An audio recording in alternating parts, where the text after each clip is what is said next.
The countries have warned the EU's chief Brexit negotiator to soften his stance on the UK and have called for a wide trade deal, according to a Brussels expert.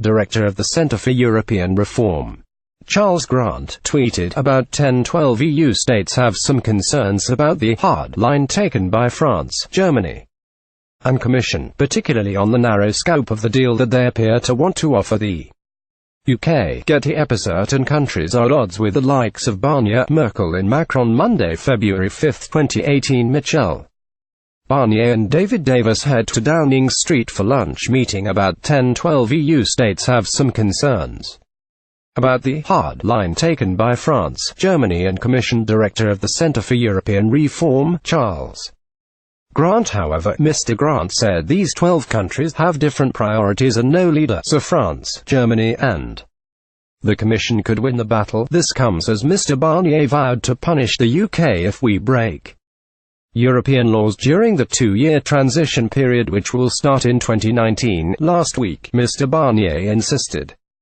the UK would be punished if all of Brussels' rules during the two-year transition were not adhered to. Mr.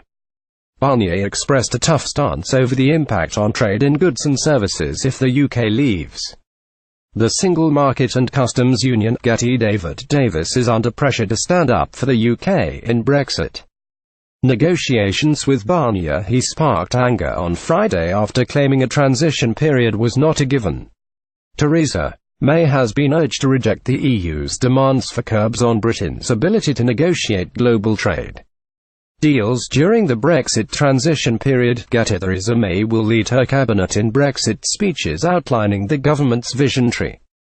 Cabinet Minister Penny Mordaunt acknowledged other member states were getting frustrated with the European Commission's approach to the Brexit talks. Ms. Mordaunt said other nations involved in this are very pragmatic and have not been impressed with some of the language that the Commission has used. Tory MP Daniel Korczynski, chairman of the Commons All-Party Parliamentary Group on Poland, said in private, many Polish politicians are expressing regret at the Commission not treating Britain with due consideration and respect. The next 3 weeks will see a series of high-profile speeches by Mrs. May and her cabinet outlining the government's vision for Brexit.